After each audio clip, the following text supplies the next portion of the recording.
은혜로우신 주 여호와 우리 아버지 하나님, 오늘 아침에도 저희들이 건강한 몸으로 눈을 떴으며 주님의 거룩한 성령의 인도함을 받아 주의 전에 모여 찬송을 부르고 기도하며 하나님의 말씀에 귀를 기울일 수 있게 이렇게 복되고 은혜로운 시간 우리에게 허락해 주신 하나님, 영광과 찬송과 존귀를 주께 돌리옵나이다.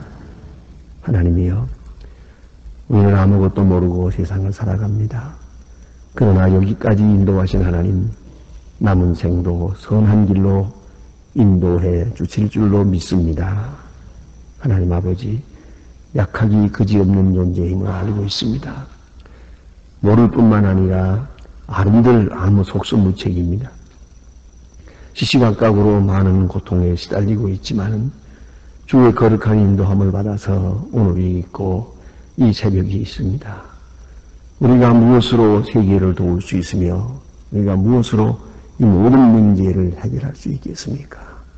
다만 주님 앞에 기도할 것뿐이오니 하나님이여, 우리가 주님 앞에 성실히 섬으로써 하나님의 크고 놀라운 축복이 이 땅에 나타나 줄 수 있기를 기도하옵나이다. 아버지 하나님, 많은 폭우가 있었고 폭풍우가 있었습니다. 또다시 폭우가 가까이 온다고 합니다. 우리는 나날이 이렇게 많은 위험에 시달리며 노출되어 있습니다마는 그러나 아무 대책도 없습니다. 다만 주님께 의지하고 있사오니 주여 선하신 역사를 이루어 주시기를 기도하옵나이다. 우리가 무엇을 더 깨달아야 하며 또 어디로 우리의 방향을 선회해야 할지, 또 우리가 무엇을 버려야 하며 무엇을 취해야 할지 전혀 알 수 없는 가운데서 주의 뜻만을 기다리고 있습니다. 하나님이여, 이 땅에 복을 내리시고 이 민족 앞에 새로운 역사를 이루어 주시옵소서. 주여, 긍휼히 여기시고 하나님의 크신 뜻이 하늘에서 이루어진 것처럼 이 민족 앞에 이루어지기를 간절히 기도하옵나이다. 아버지 하나님, 오만하게 산 것도 용서하시고 낭비하며 방탕하며 살고 술 취하며 그리고 사치하며 이 많은 죄악을 쌓았는데 하나님 용서하여 주시고 다시 이 땅에 긍휼을 베풀어 주시기를 기도하옵나이다. 원하옵는 것은 교회가 교회된 사명도 다하게 하시고 하나님의 말씀을 바르게 전할 수 있으며 그리고 이 교회로 하여금 주의 거룩하신 뜻만을 이루어가게 하시고 또 모든 교회의 본이 되는 은혜로운 교회 되어지기를 기도하옵나이다. 소망의 식구들 그 누구든지 하나님의 말씀에 굳게 서게 하시고 그 가정도 주의 축복을 받으며 자녀들에게도 계승하여 복이 이어지게 되기를 기도하옵나이다. 특별히 이 교회에 나오는 많은 젊은이들이 있습니다. 그 처음 믿는 분들도 많습니다. 그 유약한 심령들을 보살피시고 새로운 믿음, 강한 믿음, 그리고 성숙한 믿음이 되어질 수 있게 은혜 베풀어 주시기를 기도하옵나이다. 우리 교회에 맡기신 사명 잘 감당하도록 넉넉한 믿음과 열심을 허락하여 주시기를 기도하옵나이다. 주님, 이 교회를 위하여 몸과 마음 뜻을 바쳐 봉사하는 귀한 일꾼들에게 한량없는 복을 오늘도 더하여 주시옵소서. 특별히 이 나라를 돌보시고 이 민족 위에 은혜 베푸시며 대통령에게 용기와 지혜를 주시고 바른 판단력을 주시옵소서. 그리고 이 나라를 다스리는 많은 일꾼들의 생각을 붙드시사 하나님의 뜻 앞에 겸손하게 하시고 또 이 민족을 반길로 인도할 수 있는 지혜를 허락해 주시기를 기도하옵나이다. 원컨대 온 국민이 하나 되게 하시고 이 어려운 때에 온유하고 참게 서로 협력하면서 주의 뜻을 이루어가게 되기를 기도하옵나이다. 아버지 하나님, 서둘러 잘 살기보다는 이제는 정직하게 바르게 사는 법을 배울 수 있게 하여 주시옵소서. 하나님 아버지, 저 국력 땅에도 자유를 주시고 또 굶어 죽어가는 어린이들을 건져주시기를 바라며 우리가 어쨌든지 저들을 돕고자 하는 간절한 마음도 기억하시사 우리의 적은 정성들이 그들에게 힘이 되고 위로가 되며 또 지금 하고자 하는 이 중차대한 일들도 잘 감당할 수 있게 모든 은사를 더하여 주시옵소서. 특별히 기도하옵는 것은 오늘도 지하에서 울부짖는 성도들의 간절한 기도를 물리치지 마시고 주여 들어 응답해 주시기를 기도하옵나이다. 하나님 아버지, 오늘도 해외에 있든지 여행 중에 있든지 국문에 나가 있는 젊은이들 하나하나 돌보아 주시고 눈동자와 같이 지켜주시옵소서. 우리의 기도가 그곳에서 응답되게 하옵소서. 혹은 직업을 잃어버린 가정이나 병중에 있는 분이나 슬픔 당한 가정에 큰 은사를 더해 주시옵소서. 수양에 나아가 있는 젊은이들, 특별히 소망부 어린이들 하나하나 지켜주시고 주의 거룩한 영으로 함께하여 주시옵소서. 모든 일들을 위하여 수고하는 신실한 종들에게 오늘도 하늘로 주시는 큰 축복이 있게 하여 주시옵소서. 이 하루의 생활을 다 주님께 맡깁니다. 주의 이름으로 모이는 모임이나 그 모든 행사가 하나님께만 영광 되게 하여 주시옵소서. 주 예수 그리스도의 이름으로 기도드립니다. 아멘. 하나님의 말씀은 계속해서 우리 시편 45편 보겠습니다.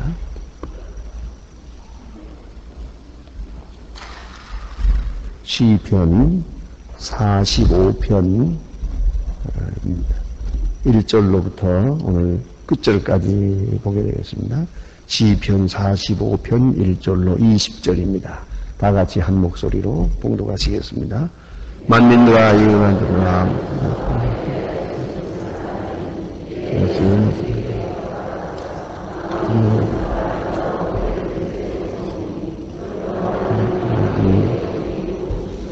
능한 자여 칼을 허리에 차고 왕의 영화도 위험을 얻으소서. 왕의 진리와 그 성령의 공의를 위하여 왕의 오른손이 왕의 두려운 일을 가르치니 왕의 살이 가로 하늘도 원수의 염통을 꿰주니 왕의 머리에서 없겠습니다. 하나님이여 주의 보좌가 영영이 주의 나라에 올 성품이 있습니다.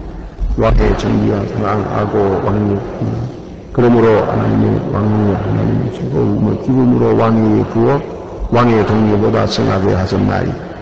왕의 모든 옷의 모양과 향기가 있으며 상하궁에서 나오는 선악은 왕의 저녁에 하고 왕의 귀인과 왕의 딸이 있으며 왕후는 오빌의 걸음으로 꾸미르고 왕의 변에 서도다.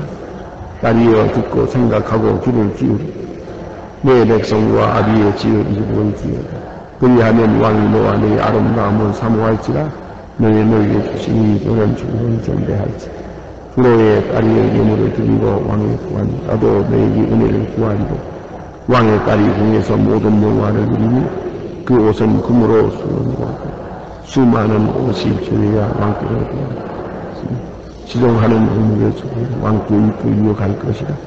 저희가 기쁨으로 즐거워하고 인도함을 받고 왕의 궁에 들어가리로다. 왕의 아들들이 왕의 열정을 계승할 것이라. 왕이 저희로 새겨온 그의 분을 있습니다. 내가 왕의 이름을 만세에 기억하니 그러므로 만민이 왕을 영영히 찬송하리로다. 아멘. 여러분 읽어서 느끼신 바와 같이 이 시편 45편은 좀 특별한 시입니다. 지금까지가 우리 보아하던 그런 시와는 달리 전혀 맥락을 달리한 그런 아름다운 시입니다. 이 시에는 이래서 부제가 있습니다. A Song of Royal Wedding이라고 하는 그런 제목이 붙습니다. 무슨 말인고 하니 그 왕의 잔치의 축하의 노래입니다. 그런 의미를 가지고 있습니다. 그래서 여기 왕의 위엄을 힘껏 찬양을 했습니다. 왕은 이러이러해서 훌륭하다고. 왕이 여기 지금 그 신랑으로서 서 있거든요. 그런 모습을 아주 한껏 그런 찬양하는 그런 내용이 있고, 그 다음에는 또 신부가, 왕의 부인이 될 그 신부가 나타납니다. 신부는 또 다른 왕의 딸입니다. 그러니까 공주란 말이죠. 우리말로 왕과 공주가 이렇게 이제 결혼을 합니다. 그리고 그가 어떻게 해야 할 것을 말하고 또한 이제 그 자손들이 태어날 것이고 그 자손들에게 이제 계계승승 이런 영광과 권세가 이어질 것이다 하는 내용으로 오늘 본문의 시는 끝나고 있습니다. 이것은 왕과 왕의 그 잔치를 생각하며 읽을 수 있고요. 특별히 이 시는 다윗으로 말하면은 아마 솔로몬의 결혼을 생각하면서 이런 시를 지었다 이렇게 할 수도 있겠고요. 어쨌든 왕의 잔치를 생각하며 영적으로는 이 중요한 의미를 가집니다. 이것은 메시아와 그리고 우리 하나님의 자녀들과의 관계가 신랑 신부의 관계이기 때문에 메시아의 그 임함을 생각하면서 우리 모든 백성들은 아주 영화롭게 왕의 신부가 된 그런 마음으로 정결하게 하는 그 신랑 되신 메시아 앞에 서야 하겠다 하는 그런 말씀으로 상징될 수가 있고요. 또 그 다음에는 그리스도와 교회에 대한 관계입니다. 성경은 여러 곳에서 그와 같이 말합니다. 예수님은 우리의 신랑이 되고 우리 교회는 다 신부가 되어서 정결하고 아름다운 신부가 되어 그리스도의 사랑을 받게 된다고 하는 그런 영원한 축복의 생을 이렇게 말하고 있습니다. 그래서 이 잔치, 왕의 잔치에 대한 축하 노래이면서 동시에 이것은 우리 그리스도인들이 하나님 앞에 신부로 어떻게 서야 할 것을 보여주는 그런 귀한 의미가 있는 시옷입니다. 먼저 생각할 것은 오늘 본문 전반부의 신랑의 위엄입니다. 자, 이제 어떻게 보시는지 몰라도 여러분 특별히 여성들 결혼할 때는 신부는 신부대로 일생의 가장 아름다운 시간입니다. 가장 돋보여야 합니다. 그 시간, 적어도 그 시간만은 모든 사람 중에 가장 아름다운 존재로 나타나야 되지만 또 하나가 있습니다. 그것은 신랑입니다. 신랑이 가장 위험 있는 존재로 높이 존경받는 그런 존재로 나타나야 됩니다. 만일에 그 시간에 신부가 신랑을 초라하게 여긴다면 이게 말이 되겠습니까? 그에게 운명을 맡기고 그에게 사랑을 고백하면서 일생을 바치는 그런 시간입니다.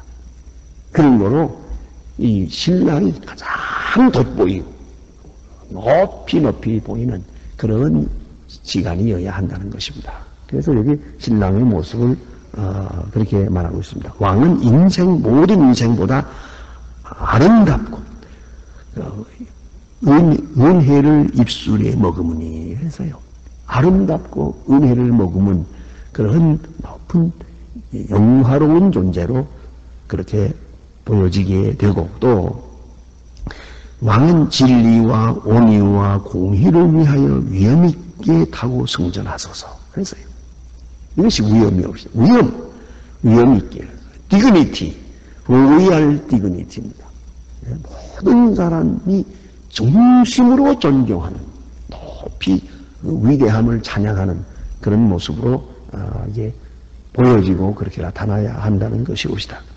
그래서 우리가 그리스도인은 그리스도에 대해서 또 하나님께 대하여 항상 이렇게 백성들이 아주 착하고 의로운 왕을 높이 존경하는 것 같은 그런 존경과 충성으로 그리스도를 대하여야 된다 하는 말씀입니다. 진리와 온유와 공의 이것이 왕의 자세입니다. 왕은 진리를 위해 세웠습니다. 공의를 위해서 존재하는 사람입니다. 그렇기 때문에 아주 항상 의로운 가운데 있어야 되고 또 왕은 온유함이 있어야 됩니다. 폭군적인 힘으로 백성을 다스리는 게 아닙니다. 온유함, 진리와 온유 아주 중요한 대조입니다. 진리는 찬 것이고 온유는 더운 것입니다. 그러나 이 사랑과 진리 이것이 합쳐서 왕권을 이루는 것이옵시다. 그러니까 높은 위엄이 있고 진리의 상징이면서도 동시에 가까운 사랑을 느낄 수 있는 온유함이 왕에게 있어야 한다는 것이죠. 이러한 왕으로 높이 추앙을 받고, 또 여기 보니 그런 말씀 있지 않습니까? 하나님이여 주의 보좌가 영영하며 주의 나라의 홀은 공평의 홀이니이다. 7절 말씀입니다. 왕이 정의를 사랑하고 악을 미워하니 그러므로 하나님 곧 왕의 하나님이 즐거움의 기쁨으로 왕에게 부어 왕의 동리보다 승하게 하였나이다. 이게 즐거움의 기름으로 왕에게 부었다. 이 기름 부은다는 말은 하나님이 특별한 사명을 주신다 하는 그런 뜻입니다. 그러니까 하나님께서 기뻐하시고, 하나님이 기뻐하셔서 기름 부어주시고, 높여주시고, 능력을 보증해 주신단 말이에요. 한번 생각해 보세요. 하나님께서 이렇게 크게 높여주시는 왕이 여기에 있어요. 우리 온 백성은 그를 믿고 따르면 안 됩니다. 그의 능력, 그의 권세 앞에서 평안한 생을 누리게 될 것입니다. 참, 이 지도자라는 건 참 중요합니다. 지금은 왕이 아니고 대통령입니다만은 참 사실은 정말 좋은 왕이 있어서 다스린다면 얼마나 좋겠습니까? 사실은 뭐 지금 우리가 이렇게 5년마다 투표를 하고 4년마다 다시 이제 대선을 치르고 이럽니다만은 이 모든 일은 다시 말하면 장기 집권하면 부패하게 되니까 뭔가 잘못될까 싶어서 이런 일이지, 정말 하나님 앞에 의롭고 정의와 공의와 온유를 지닌 그런 왕으로 임한다면 왕권이야 좋지요. 그보다 더 좋은 일이 되십니다. 5년마다 투표 선거할 것도 없고. 그런데 사람은 그렇지 못해요. 그래서 우리는 최선의 방법으로 민주주의라고 하는 법을 택해서 지금 시행합니다만은 그것은 차선이지 최선은 아닙니다. 오늘 여기에 왕입니다. 하나님께서 즐거움의 기름으로 왕에게 부어주신다. 이런 왕으로 높이 높이 추대되고 있습니다. 그 다음에 왕후의 모습을 봅니다. 왕후는 또 역시 다른 왕의 그 딸입니다. 그래서 여기 공주올시다. 여기에 이제 신비로운 의미가 있는 겁니다. 옛날은 이 왕족들은 왕족끼리 결혼하는 것을 이제 가장 잘하는 걸로 생각했어요. 그건 사실은 계약 결혼이기도 하고 정치적이기도 합니다. 그러나 이제 그런 결혼들이 많이 있었는데, 그러니까 여기에 왕이 있고 왕이 또 다른 왕의 딸과 결혼을 하는 거죠. 이런 결혼은 이제 오늘도 보니까 이런 영화로움을 말하는 것이죠. 왕족끼리 결혼을 해서 높은 왕의 위를 이제 계승하게 된다 하는 말입니다. 그 뭐 보석으로 꾸미고 현악이 왕을 즐겁게 하고 하는 그런 왕의 잔치, 그 모습이 여기 잘 나타나 있습니다. 그리고 여기 아주 재미있고 가장 중요한 교훈 하나가 있습니다. 이 점이 영적으로 우리가 깊이 들어야 할 말씀입니다. 자, 이제 왕의 딸이, 왕의 공주가 이게 이쪽 다른 왕의 이게 왕후로 이제 가서 결혼을 했습니다. 그러면 그 왕후는 어떠해야 되느냐 하는 겁니다. 여기 보니 이렇게 말씀하고 있어요. 내 백성과 아비의 집을 잊어버릴지어다. 그랬어요. 내 백성과 아비의 집을 잊어버릴지어다. 어떻습니까? 결혼 생활이라는 건 결혼하고 나서 친정을 잊어버려야 됩니다. 가능한 한 깨끗이 잊어버려야 그 행복한 겁니다. 그런데 하루에 몇 번씩 친정에 전화 걸고 들락날락 하기 시작하면 이 가정이 시원치 않습니다. 특별히 상상을 해보세요. 이게 두 나라가 이런 이제 결혼을 했습니다. 그런데 이 왕후가 이 친정 그 나라를 자꾸 생각하고 거기에 이롭도록 한다면 이게 되겠습니까? 비록 그는 공주옷이다. 그러나 일단 다른 나라 왕과 결혼하는 순간 친정의 그 왕과 그 왕나라와 이런 것은 깨끗이 잊어버려야 되는 겁니다. 그래서 오늘 여기 그런 말씀, 내 백성과 아비 집을 잊어버릴지어다. 그래서요. 우리가 이제 각각 다 나름대로의 인연과 배경이 있습니다. 그러나 예수 그리스도의 신부가 되는 순간, 예수의 사람이 되는 그 순간에 우리는 지난 날이라든가 과거 인연은 다 잊어버려야 됩니다. 로마서 8장에 보면은 우리 그리스도인에 대해서 그 상징적으로 말하고 비유해서 말하기를 양자가 된다 이렇게 말하고 있어요.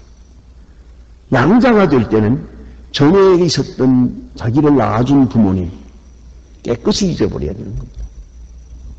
그걸 기억하고 있어서는 안 됩니다. 그리고 지금 양자된 이 집의 아들로 충실해야 되는 겁니다. 그와 같이 오늘 여기에 결혼 문제를 놓고 보더라도 어느 나라 공주든지 상관이 없습니다. 일단 오늘 왕의 아내가 되어서 왕후가 되었다면 이제는 이 왕을 위해서, 이 나라를 위해서 살아가야. 내 나라는 바로 남편의 나라입니다. 남편의 나라가 내 나라요. 남편의 하나님이 내 하나님입니다. 여러분 성경을 보면 솔로몬 왕 때 바로 이것이 잘못돼 가지고 솔로몬이 운명이 곤두박질을 한 겁니다. 솔로몬이 이 결혼을 했어요. 결혼을 했으면 어느 나라 사람하고 결혼을 했든지 이제 이 나라에 와서 왕후가 되었으면 오로지 솔로몬이 남편이요, 솔로몬이 왕이요, 솔로몬의 하나님은 내 하나님이요, 솔로몬의 나라는 내 나라요, 남편의 나라는 남편의 백성은 내 백성이요. 이것으로 딱 굳혀졌으면 솔로몬의 역사는 달라졌습니다.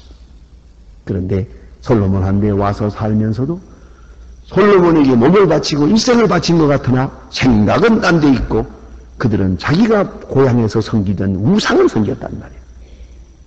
여기서 솔로몬이 망조가 되는 겁니다. 그 잊지 생각. 오늘 본문에 그래서 하는 말이에요. 얼마나 중요한 말씀입니다. 내 백성과 네 아비 집을 잊어버릴지어다. 그래서요. 오늘도 우리 예수 믿는 사람들 예수님과 결혼한 것이거든요. 예수님과 확실히 결혼한 것이요. 그러면 이제는 전에 내가 알고 전에 친정, 전에 살던 관계 다 잊어야죠. 사실은 그래서 예수를 믿으면서 무슨 친구 관계도 재정리해야 됩니다. 전에 친하던 친구 끊어버리고 오늘 그리스도 안에서 새 친구를 만나야 돼요. 모든 일에서 과거와의 관계를 깨끗이 청산하면 할수록 오늘과 내일의 신앙생활이 아주 명랑하고 능률적이고 또 효과적이에요. 그런데 이 과거 인연을 잘 못 끊는 사람이 있어요. 계속 들락날락하고 그쪽으로 가죠. 그러니까 교회 나오면 교인이고 세상에 사는 동안은 세상 사람이고 이렇게 되는 것이거든요. 그 점이 분명합니다. 우리 생각은 적어도 우리가 여기에 확실히 굳혀 있어야 한다는 것을 잊지 말아야 합니다. 예, 내 백성과 아비 집을 잊어버릴지어다. 그래서요.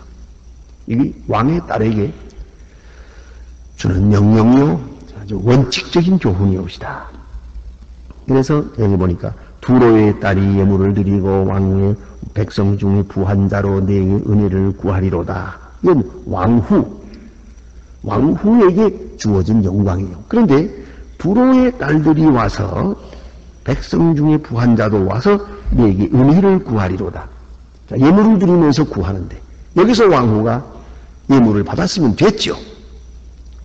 두로의 딸들이 와서 그것으로 끝났지 이 친정과 오고 가고 그걸 자꾸 오래 생각해서는 안 된다는 거예요. 자기는 이미 떠났거든요. 그 떠났다는 사실을 깨끗이 항상 기억해야 됩니다. 13절 보니까 왕의 딸이 궁중에서 모든 영화를 누리니 그 옷은 금으로 수놓았도다. 수놓은 옷을 입은 저가 왕께로 인도함을 받으며 시종하는 동무 처녀들도 왕께로 이끌려 갈 것이라. 저희가 기쁨과 즐거움으로 인도함을 받고 왕궁에 들어가리로다. 왕의 사랑을 받는다는 거죠. 여기서 생각해야 합니다. 사랑하는 것도 중요하지만 왕의 사랑을 받는 게 중요합니다. 이것이 가정에서의 가장 중요한 게 아닙니까? 사랑하는 것과 사랑받는 것, 그것이 완전히 조화를 이루어야 돼요. 사랑하기만 하고 사랑받지 못한다면 사랑한다는 말은 거짓말이에요. 사랑받기만 하고 사랑하지 못해도 그것도 사랑이 아니에요. 적어도 신랑 신부의 사랑이라는 것은 사랑받는 것과 사랑하는 것이 완전히 하나를 이루는 것이에요. 그걸 우리가 깊이 생각해야 합니다. 근데 가만히 보니까 불평들이 많아요. 그것은 나는 사랑을 하는데 사랑을 못 받는데요. 그건 짝사랑이지. 그 왜 그러겠을 것 같아요? 사랑이 잘못된 것이거든요. 내가 준 사랑이 잘못됨을 알아야죠. 그걸 꼭 기억해야 됩니다. 공자 선생님의 말씀에도 그런 게 있어요. 내가 저를 사랑하고 저가 나를 사랑하지 않을 때는 내가 한 사랑에 부족함이 있는 것을 생각하라. 깊이 생각해야 합니다. 사랑한다고 사랑이 아니고요. 사랑했다고 한다고 해서 사랑한 것이 되는 게 아니에요. 말로 되는 게 아니에요. 참 사랑에는 반드시 보답이 있기 마련이에요. 감동이 있기 마련이에요. 그런 의미에서 짝사랑은 없습니다. 여러분 잘 아시는 대로 예수께서는 우리를 위하여 죽으셨습니다. 우리는 예수를 위해 죽습니다. 그는 우리를 위하여 십자가를 졌고 그 사랑을 알고 사랑을 받은 사람들은 예수를 위해서 기쁨으로 순교합니다. 이것이 사랑이에요. 그걸 깊이 생각해야 합니다. 그래서 오늘 보니까 이제 왕이 저를 사랑하고 또 왕후가 왕의 사랑을 받고 즐거움으로 왕궁의 인도함을 받게 될 것이다. 사랑하고 사랑받는 그 아름다움이 여기에 이렇게 나타나 있습니다. 그 다음에 16절에 보니까 왕의 아들들이 왕의 열조를 계승할 것이라. 이 사랑은 여기서 머무는 게 아니요. 두 사람의 사랑이 무르익고 풍부하고 늘 즐거울 뿐만 아니라 거기서 태어나는 왕자들이 있어서 이 나라는 계속 이어질 것입니다. 옛날부터 그랬죠.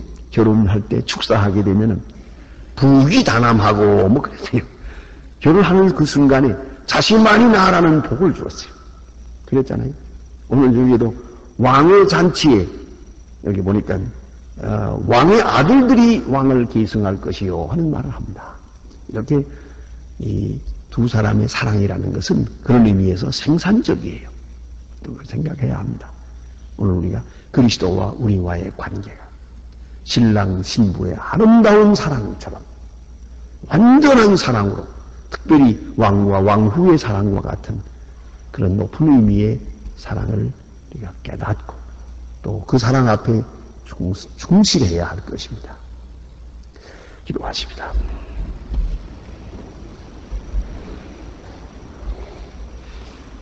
하늘에 계신 우리 아버지시여 이름이 거룩히 여김을 받으시오며 나라의 마옵시며 뜻이 하늘에서 이룬 것 같이 땅에서도 이루어지 오늘날 우리에게 일용할 양식을 주옵시고 우리가 우리에게 죄진 자를 사해 준 것 같이 우리 죄를 사해 주옵소서. 우리를 시험에 들게 하지 마옵시며 다만 악에서 구하옵소서.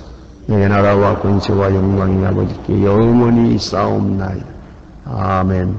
자유로이 기도하시다가 돌아가시겠습니다.